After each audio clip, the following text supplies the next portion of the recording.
Assalamualaikum warahmatullahi wabarakatuh. Innal hamdalillah nahmaduhu wa nasta'inuhu wa nastaghfiruh wa nu'minu bihi wa natawakkalu alayhi. Ashhadu an la ilaha illallah wa ashhadu anna sayyidana Muhammadan abduhu wa rasuluh. Allahumma salli wa sallim ala sayyidina Muhammadin al-Fatih lima ughliqa wal khatim lima sabaqa nasiril haqqi bil haqq al-hadi ila siratikal mustaqim wa ala alihi wa sahbihi haqqa qadrihi wa miqdarihi al-azim. Amma ba'd.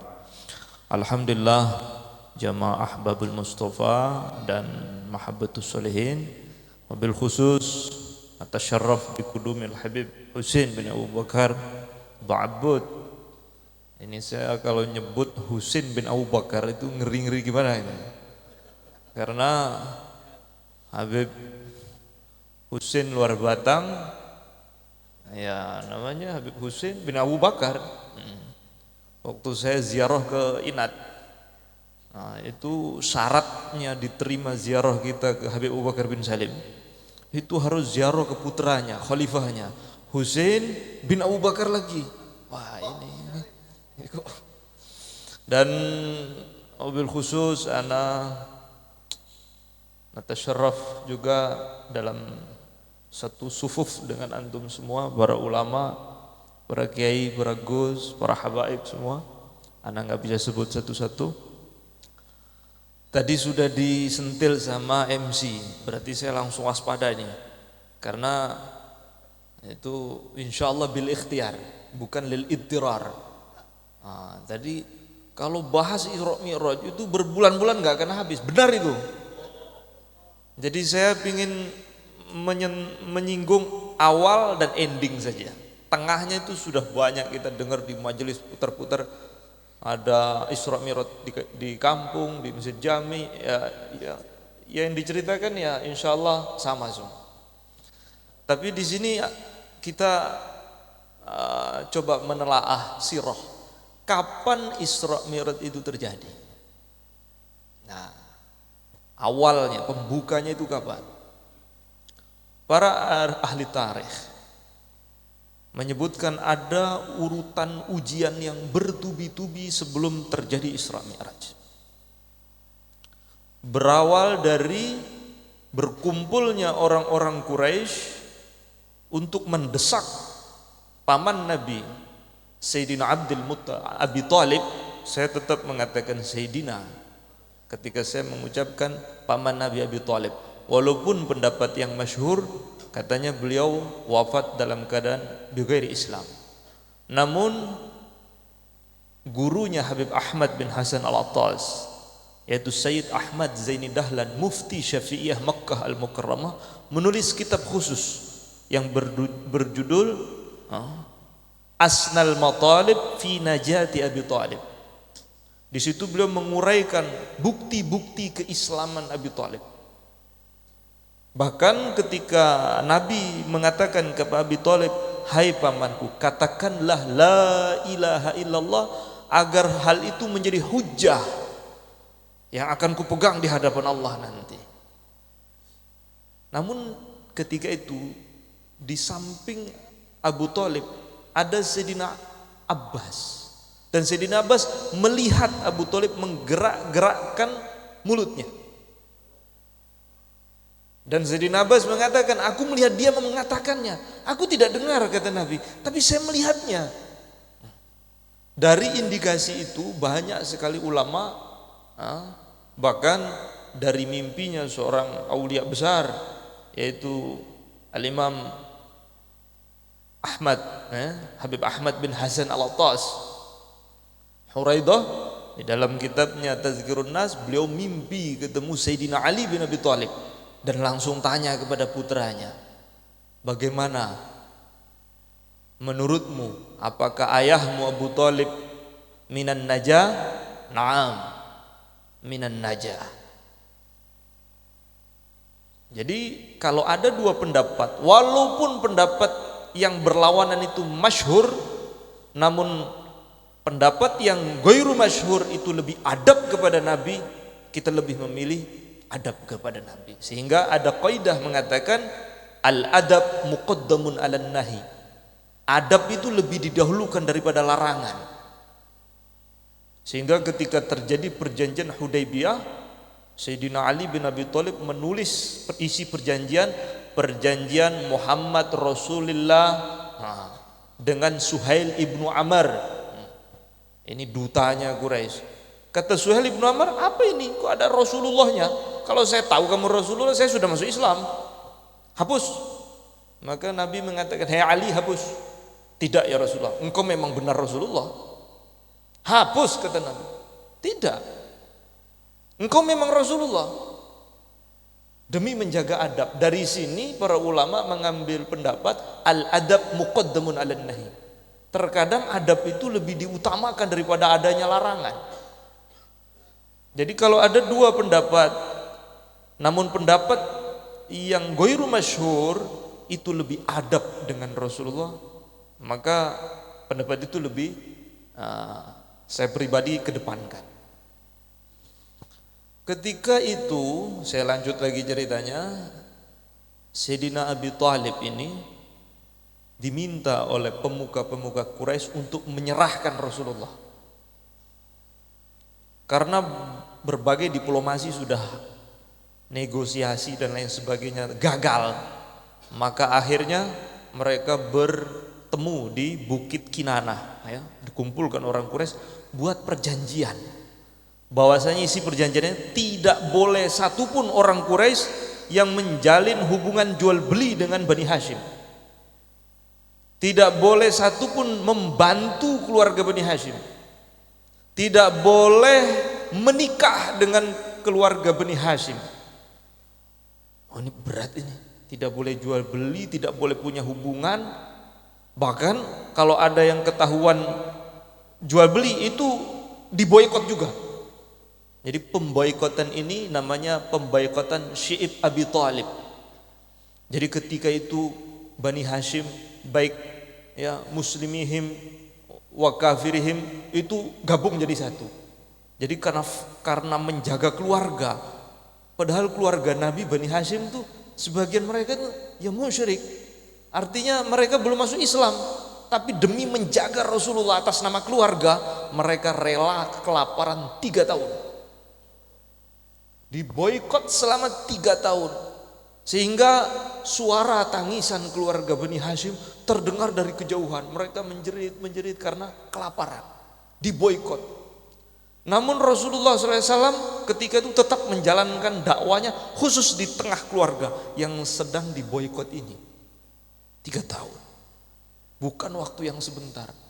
Namun pamannya Nabi Abu Thalib selalu mencari pemuda-pemuda Bani Hashim untuk menukar tempat tidur Rasulullah dengan pemuda itu. Takut ada yang menyusup datang pembunuh. Namun kan sudah ditukar dengan salah satu pemuda Bani Hashim. Betapa sayangnya pamannya Rasulullah Abi Thalib kepada Nabi. 3 tahun berlalu. Ketika 5 orang kafir Quraisy berkumpul untuk membatalkan perjanjian zolim itu, tiba-tiba Abu Thalib datang keluar dari Syi'ib. "Kalian bertengkar, hai orang-orang Quraisy, terkait perjanjian itu. Keponakanku Muhammad mengatakan sesungguhnya perjanjian itu telah dimakan oleh rayap dan hanya tersisa bismillah. Kalau apa yang dia katakan itu benar, maka aku minta perjanjian ini batal. Dan kalau dia dusta, aku serahkan dia kepada kalian sesuai dengan apa yang kalian inginkan." Ini akhirnya Abu Jahal, baik, itu yang kami inginkan. Ketika pintu Ka'bah dibuka, gulungan perjanjian itu dilihat, ternyata semua sudah dimakan rayap kecuali tulisan bismillah. Seperti apa yang dikatakan oleh Nabi.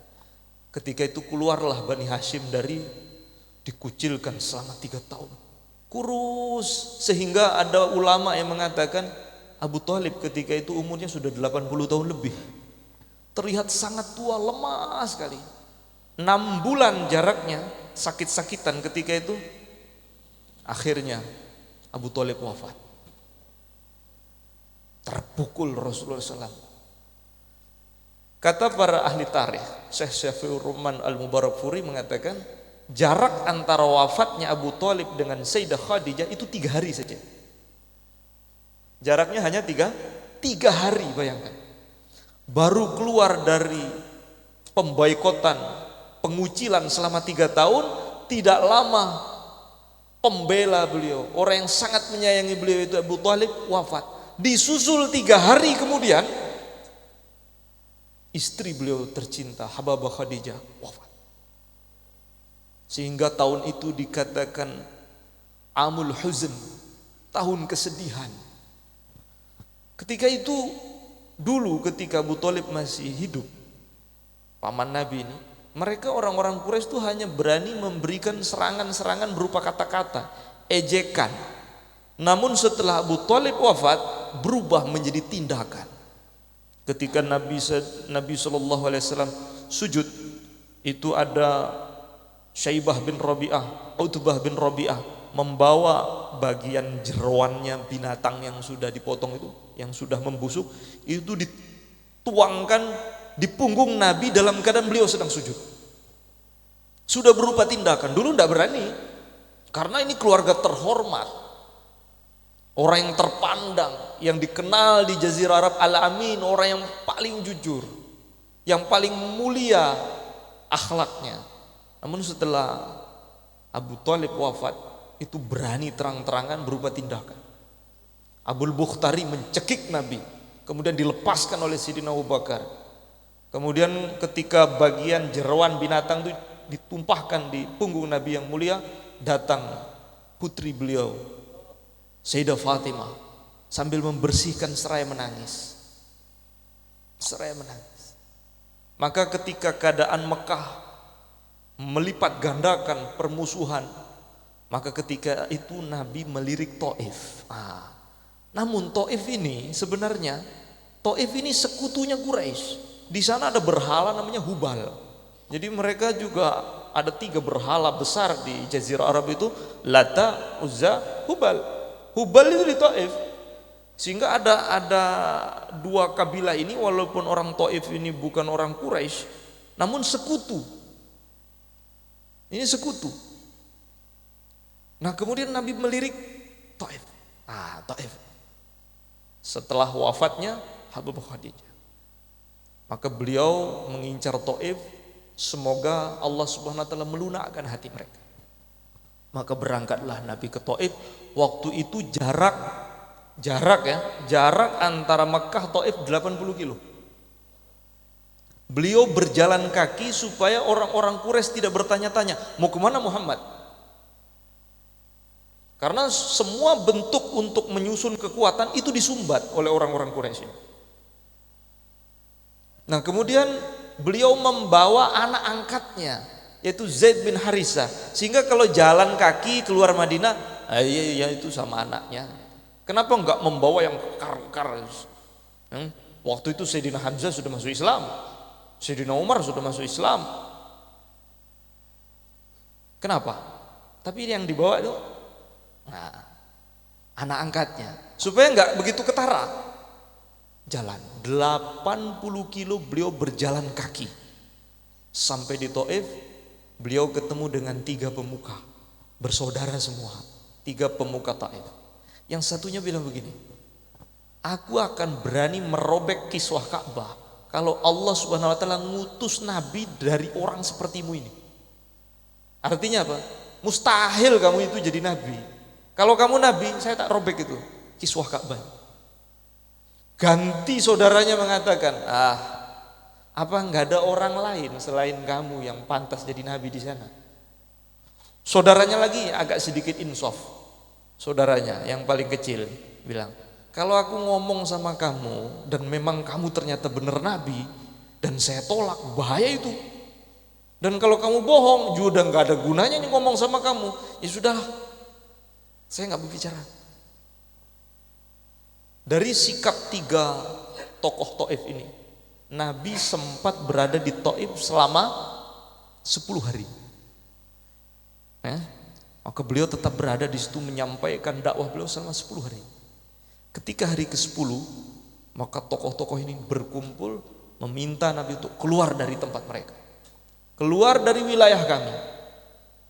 Ternyata bukan hanya sekedar disuruh pergi, diusir dari Taif, namun mereka memerintahkan budak-budak mereka, anak-anak kecil, orang-orang Taif berjejer dua saf, melempari Nabi dari segala penjuru dengan cacian yang keji. Dan panjangnya saf itu menurut sebagian ulama itu 5 kilo.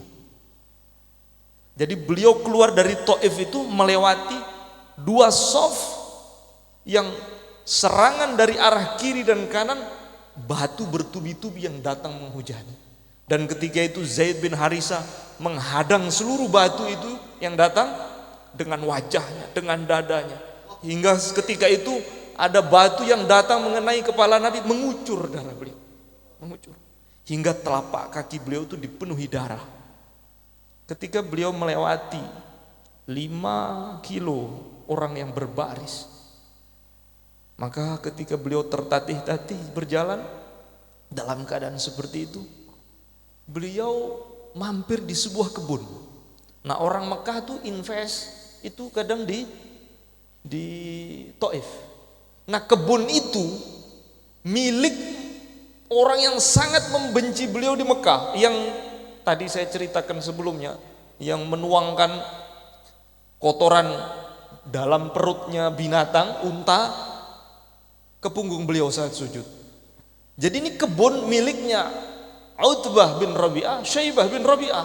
Ini yang pernah menzolimi beliau. Ketika itu beliau bersandar di pohon.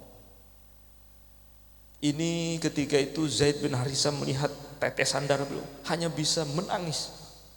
Kemudian beliau mengangkat tangannya.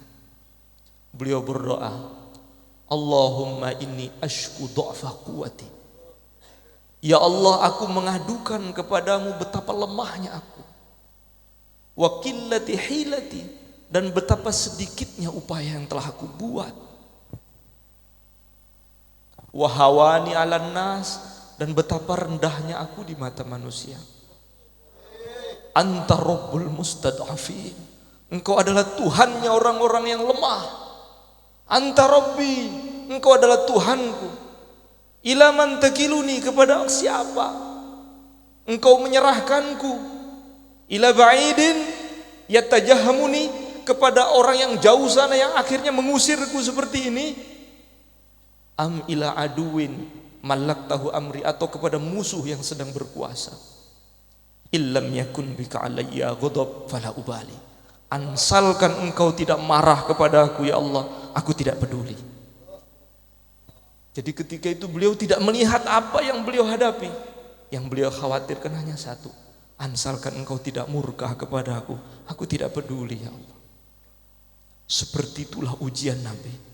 Jadi bertubi-tubi 3 tahun beliau dan keluarganya diboikot di Syi'ib Abi Thalib.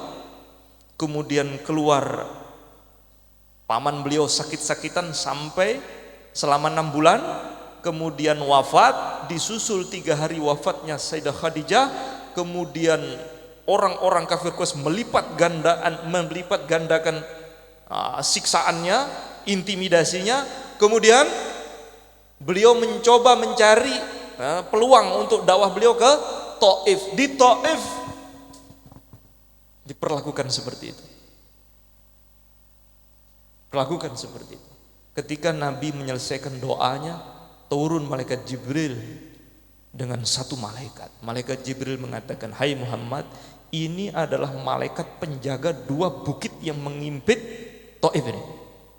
Dan Allah sudah memberikan kuasa kepada dia atas izinmu. Engkau perintahkan apa saja. Andaikan engkau perintahkan untuk malaikat penjaga gunung Taif ini membenturkan 2 bukit yang sedang mengimpit mereka, mati mereka semua, dia akan melakukannya. Apa kata Nabi?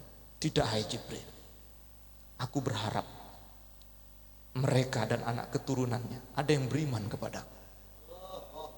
Sudah disakiti seperti itu, namun beliau mengharap mudah-mudahan orang-orang berikutnya, khalaf, orang-orang setelahnya. Namun kenyataannya ketika tahun ke-9 Hijriah, 3 tokoh Taif yang saya ceritakan di awal mengeluarkan kata-kata pedas, mereka semua masuk Islam dan membawa kaumnya untuk masuk Islam. Jadi kehebatan dakwah Nabi itu uniknya. Kalau Fir'aun musuhnya habis, itu Fir'aun habis, musuh Nabi Musa. Jadi nabi-nabi yang lain itu rata-rata musuhnya selesai semua. Fir'aun, Haman, musuh Nabi Musa habis. Nabi Soleh habis. Ka'annahum a'jazun nakhlin khawiyah fahal tara lahum min baqiyah, habis, tumbang semua. Tapi uniknya karena Rasulullah ini rahmatan lil alamin, musuhnya itu jadi sahabat yang siap mati untuk beliau. Ini uniknya. Di rata-rata yang memusuhi beliau itu jadi kawan. Karena beliau memang rahmatan lil alamin. Makanya kalau ada yang nggak begitu cocok sama kita, jangan terlalu nemen dimusuhi. Siapa tahu tuh jadi temen. Ya, biasa-biasa aja, doa saja, sabar. Nah, tak wacan hizib nasr modiar. Jangan begitu. Siapa tahu itu ternyata itu bisa jadi kawan, bahkan bisa jadi menantu atau bisa jadi mertua. Begitu. Awalnya musuhan. Ya memang seperti itu hidup itu. Maka Nabi SAW mengatakan abogit, ya, bagi doka haunama. Kalau benci orang tuh yang sedang-sedang, jangan. Bisa jadi ayyakuna habibaka yaumama, bisa jadi akan menjadi kekasihmu pada suatu saat nanti. Hadir maka Subhanahu wa taala, ini setelah kejadian Taif, Nabi Isra Mi'raj. Nah, sampai sini saya tidak mau lanjut. Sudah, artinya apa? Setiap ada futuh, ada pengalaman-pengalaman rohani, futuhat samawiyah, futuhat ardiyah, itu selalu buahnya terbukanya mata hati, adanya makom di sisi Allah, itu setelah adanya ujian yang bertubi-tubi. Itu hikmah yang bisa kita petik di sini. Kapan Isra Mi'raj Nabi itu terjadi? Ketika beliau melalui ujian yang bertubi-tubi. Ujian terkait dengan nasib keluarga, itu yang awal. Kemudian ditinggal oleh orang-orang yang dicintai, itu kedua. Kemudian ya, diintimidasi orang senegara ya, oleh orang yang berkuasa. Karena yang berkuasa ketika itu orang Quraisy, diintimidasi oleh penguasa. Kemudian diusir oleh berhubungan internasional, perlakuan dalam dan luar, yaitu orang Taif. Kalau sudah lengkap, ini baru futuh ini insya Allah. Tapi jangan dicari ya musibah itu, karena ya tapi sunnatullahnya begitu. Saya teringat Habib Idrus bin Umar Al-Habsyi, Habib Idrus bin Umar Al-Habsyi, Maula Ghurfah Al-Munsib. Beliau mengatakan, habaib itu ini kok tertuju. Sampai saya rasa semua ini hukum, tapi walaupun tertuju ke habaib, ini semua. Habaib itu kalau dia tidak mau mujahadah secara ikhtiar, nanti mereka dipaksa mujahadah ittirar. Dulu salaf-salaf kita itu mujahadahnya tuh sengaja, nggak mau makan. Itu Habib Abdurrahman bin Muhammad As-Sgaf Muqaddam Zani, beliau 30 tahun nggak pernah tidur. Mujahadahnya sampai begitu. Habib Umar Muhdar, Syekh Umar Muhdar, beliau mengatakan tidak ada sesuatu yang paling aku sukai melebihi kurma. Tapi kalau aku disuguhkan kurma, aku hanya pegang-pegang begini saja, enggak dimakan. Untuk dilawan hawa nafsunya. Jadi mujahadah melawan hawa nafsu itu menjadi pilihan. Ketika orang-orang yang ditakdirkan mulia tidak mau memilih mujahadah secara ikhtiar, nanti dipaksa oleh Allah mujahadah secara ittirar. Sakit, akhirnya juga puasa juga kan, tapi karena sakit gitu ya gitu. Nanti dokternya bilang nggak boleh makan ini karena nggak mau mujahadah secara ikhtiar, tapi dibuat mujahadah ittirar. Allah munculkan orang-orang yang tidak sependapat, orang yang memusuhi, ya begitu, karena dia ya mau dakwah pun enggak gitu. Akhirnya hatta yang diam di rumah yang nggak tahu apa-apa ya kena imbasnya juga, nggak tahu apa-apa ya seperti itu. Dipaksa mujahadah, tapi pada akhirnya yang ditunggu itu mi'rajnya. Hasilnya apa? Mi'raj. Nah kemudian ketika Nabi futuh, ya, bisa dikatakan ini futuh akbar. Artinya beliau ma'rifatullah dengan ma'rifat yang tidak akan ada pernah satupun makhluk yang menggapainya, yaitu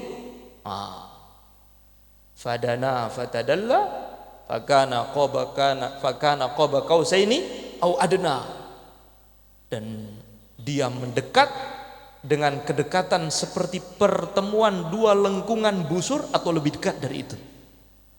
Fa'auha ila abdihi ma'auha. Kemudian Allah mewahyukan kepada beliau sesuatu yang diwahyukan. Sampai di sini nggak dibahas lagi sudah. Apa itu? Nggak ada yang berani tanya, karena ini antara Allah dengan nabinya, dengan Rasulullah. Malaikat Jibril saja ketika mendekat mundur. Kalau aku selangkah maju terbakar aku nih. Ini wilayah khusus sudah. Artinya Nabi tidak ada orang yang paling dekat dengan Allah di alam semesta ini melebihi Rasulullah SAW. Nah maka ketika itu setelah Mi'raj itu Sayyidatuna Aisyah pernah tanya kepada Nabi. Ini pertanyaan rahasia ini. Dan ini ditulis oleh Imam Ibrahim Al-Bajuri di dalam Syarah Burdahnya. Itu ada hadis riwayat Sayyidatuna Aisyah.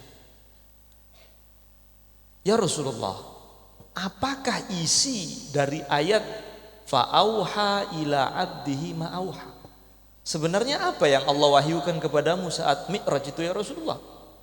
Maka Nabi tersenyum. Hai Aisyah, engkau telah bertanya kepadaku sesuatu yang Jibril, Mikail itu tidak tahu. Bahkan Malakul Muqarrab itu tidak ada yang tahu. Kok kamu ingin tahu? Kemudian Sayyidah Aisyah mengatakan, bi Abi Bakar, demi ayahku Abu Bakar, akhbirni ya Rasulullah. Akhbirni, beritahu aku apa sebenarnya fa'auha ila abdi ma'auha. Berarti sekian lama riwayat ini rahasia. Maka Nabi SAW mengatakan, ketika aku bercakap dengan Allah, aku mengatakan, ya Rabb, aku melihat umat-umat terdahulu diazab oleh Allah Subhanahu wa taala. Ada yang dihujani dengan batu, ada yang dirubah jadi kera, kunu kiradatan khasiin. Ada yang ditenggelamkan ke dalam tanah. Apa yang kau perbuat dengan umatku ya Allah? Maka Allah Subhanahu wa taala mengatakan, anzilu alaihim rahmatan min ananis sama fid dunya wa fil akhirah usyaffiquka lahum. Masya Allah. Wa fil akhirah. Nabi mengatakan ketika itu Allah Subhanahu wa taala menjawab, hai Muhammad, aku akan terus mengucuri rahmatku dari atas langit untuk umatmu selama mereka di dunia. Dan ketika di akhirat, dan ketika nanti di akhirat, aku akan memberikan engkau wewenang untuk mensyafaati mereka semua. Kemudian Allah Subhanahu wa taala mengatakan, laulal mu'atabah. Ini sulit saya ngartikan ini. Laula mu'atabatul habib li habibihi ma hasabtu ummatak. Ini agak susah diartikan. Mu'atabah itu beginilah. Mu'atabah itu kalau ada bapak mukul anak, ya, sebenarnya dia bukan tertuju kepada rasa sakit agar kepada si anak, bukan. Tapi dia sadar, oh itu bahaya. Jadi kalau ada suami marahi istri, itu bukan sakit hatinya yang dituju, tapi agar sadar, oh saya salah di sini. Itu namanya mu'atabah. Ya, jadi memberi hukuman tapi bukan rasa sakit yang dituju, tapi ada hal yang lain. Itu namanya mu'atabah. Di sini Allah Subhanahu wa taala mengatakan laula mu'atabatul habib li habibihi. Kalau bukan karena seorang kekasih ingin memberikan pelajaran kepada kekasihnya, maka aku tidak akan menghisap umatmu. Jadi semua umat Nabi itu masuk surga kayak langsung tanpa diinterogasi, langsung. Tapi karena Allah ingin menampakkan sejuknya ampunannya, ya. Jadi ada namanya hisaban yasira. Hisaban yasira itu enak, ya. tanyanya global. Kamu di dunia nggak jaga matamu, benar ya Allah, aku ampuni, sujud gitu toh. Dulu kamu di dunia nggak menjaga tanganmu dari maksiat, betul, betul ya Allah, aku ampuni, sujud, begitu. Ini namanya hisab yasira. Nah, ada hisab yang ketat. Manukisa udziba, kata Nabi. Kalau sudah pertanyaannya kok ketat, berarti calon diazab itu.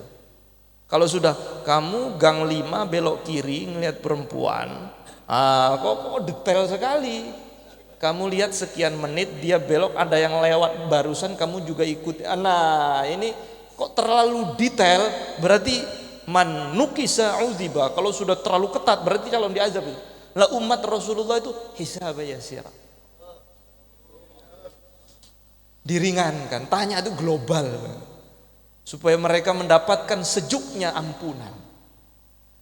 Nah, kemudian ketika Nabi mau pamit, Nabi SAW mengatakan, ya Allah, likulli qadimin min safarihi tuhfatun. Setiap orang yang datang dari perjalanan jauh itu ada oleh-oleh.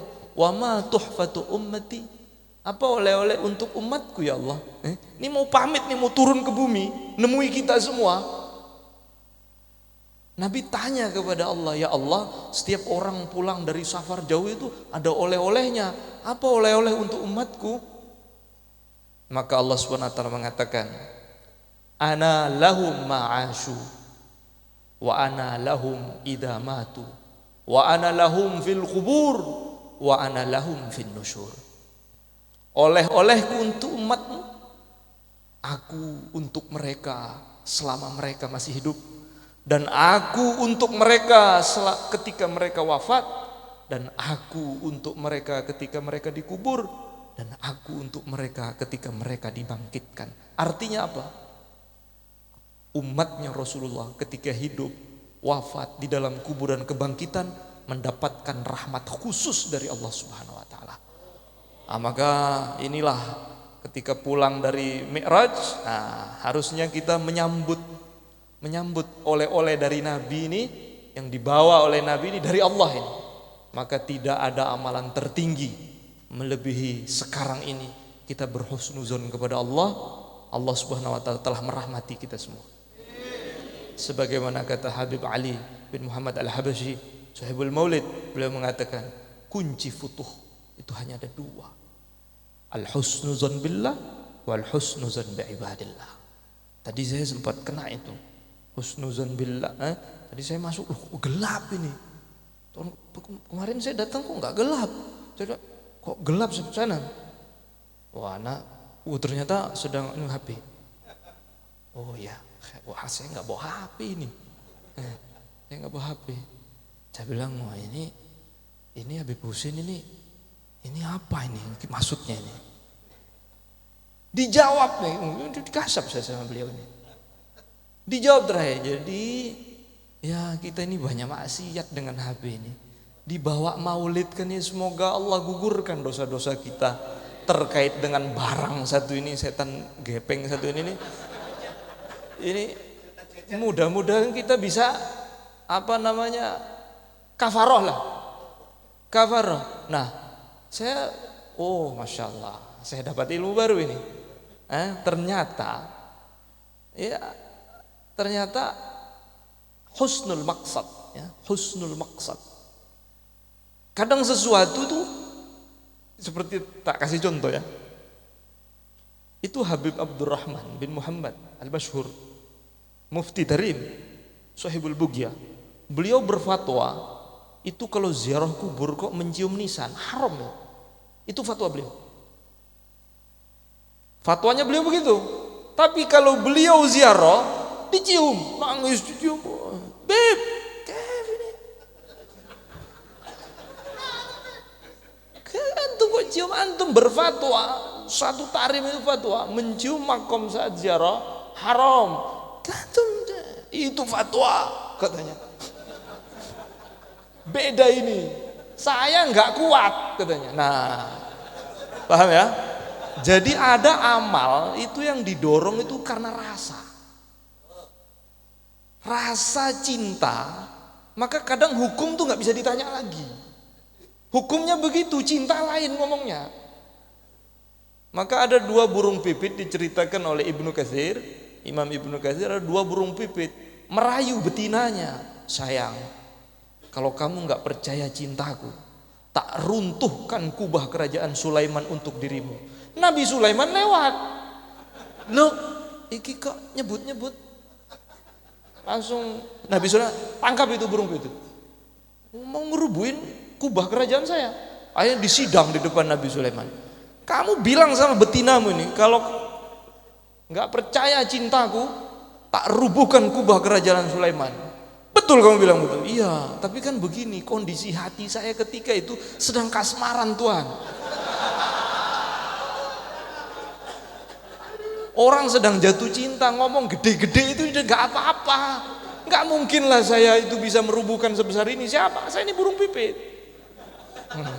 Jadi konteks cinta dengan konteks hukum itu kadang beda penempatannya.